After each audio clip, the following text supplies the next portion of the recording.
आवाज महाराष्ट्राचा। नमस्कार, मी सुद्धा संध्याकाळमध्ये आपल्या सगळ्यांचं स्वागत। संजय राऊत यांनी पत्रकार परिषद घेतली। बारामती निवडणुकीतून काँग्रेसने माघार घेतली आहे। यावर राऊतांनी भूमिकेचं स्वागत केलंय। तसेच शिंदेंच्या ऑपरेशन टायगरला मिश्किल टोला लगावलाय। उद्या माझं किंवा आदित्य ठाकरेंचंही नाव असेल असा खोचक टोला एकनाथ शिंदेंनी लगावलाय। काँग्रेसने बारामतीमधून माघार घेतली कारण अनेकांनी विनंती केली, जसं शिवसेना पक्षप्रमुख उद्धव ठाकरे यांना सुनेत्राताई पवार असतील किंवा त्यांच्या पक्षाची इतर प्रमुख लोकांनी विनंती केली आणि तेव्हाही माननीय उद्धव ठाकरे यांनी सुनेत्रा पवारांना शुभेच्छा दिल्या होत्या। पण काँग्रेस पक्षानं आपला उमेदवाराचा अर्ज तिकडे ठेवला। त्यात त्यांची काही धोरणात्मक भूमिका होती। त्यांनी एक जी मागणी केली होती की अजित पवार यांच्या संशयास्पद अपघातासंदर्भात FIR दाखल करा, ही मागणी आजही आमच्या सगळ्यांची आहे, कायम आहे। आणि त्या संदर्भात हर्षवर्धन सकपाळ काँग्रेसचे नेते आणि देवेंद्र फडणवीस यांच्या चर्चासुद्धा झाली शेवटच्या टप्प्यात।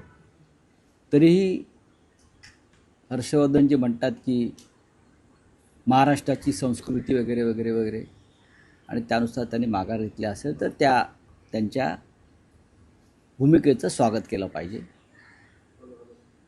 पण ही एकच निवडणूक असते की येणारी पहिली निवडणूक मृत्यूनंतर एखाद्या नेत्याच्या, ती बिनविरोध करण्याची प्रथा परंपरा महाराष्ट्रामध्ये होती। ती प्रथा परंपरा मोडली भारतीय जनता पक्षाने। त्याच्यामुळे ही निवडणूक अजितदादांना आपण श्रद्धांजली म्हणून अर्पण केली पाहिजे बारामतीची, आणि पुढल्या निवडणुकीचा आपण एकत्र महाविकास आघाडी म्हणून विचार करू। त्यात काय करता येईल, कसं करता, 2029चा विषय आहे आणि महाविकास आघाडी म्हणूनच आम्हाला एकत्र लढावं लागेल। पण राऊत साहेब, या सगळ्या प्रकरणात काँग्रेसने साध्य काय केलं? कारण माघार घ्यायची होती, राजकीय सभ्यता, महाराष्ट्राची संस्कृती ही पूर्वीपासूनच आहे ना, तर या गोष्टीचा विचार सुरुवातीलाच केला गेला नाही। असं नसतं। आणि नंबर 2, राहुरीमध्ये शरद पवार यांनी उमेदवार ठेवलेले आहेत, बारामतीत एक नाही, राहुरीची निवडणूक आणि बारामतीच्या निवडणुकीत फरक आहे।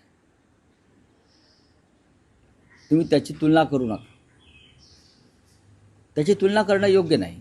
पण तिथेही त्या सदस्याचं निधन झालं आणि त्यामुळेच पोटनिवडणूक होते ना। आता मग ते अपघाती असेल, निधन हे दुःखद असतं। हो, बरोबर आहे, पण अशा प्रकारचा सभ्यपणा, सुसंस्कृतपणा भाजपनं कधीच दाखवला नाही ना।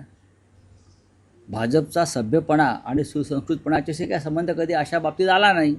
मी उदाहरणं दिली तुम्हाला, पंढरपूरची पोटनिवडणूक असेल किंवा नांदेडची लोकसभा पोटनिवडणूक असेल, हा सभ्यपणा भाजपच्या बाबतीत दिसला नाही। त्याच्यामुळे बारामती अपवाद आहे। मुळात निवडणूक कोणती बिनविरोध होऊ नये। ताज्या आणि महत्त्वपूर्ण बातम्या पाहण्यासाठी आजच आमच्या संध्या लाईव्ह न्यूज चॅनलला YouTubeवर सबस्क्राईब करा आणि बेल आयकॉन प्रेस करा।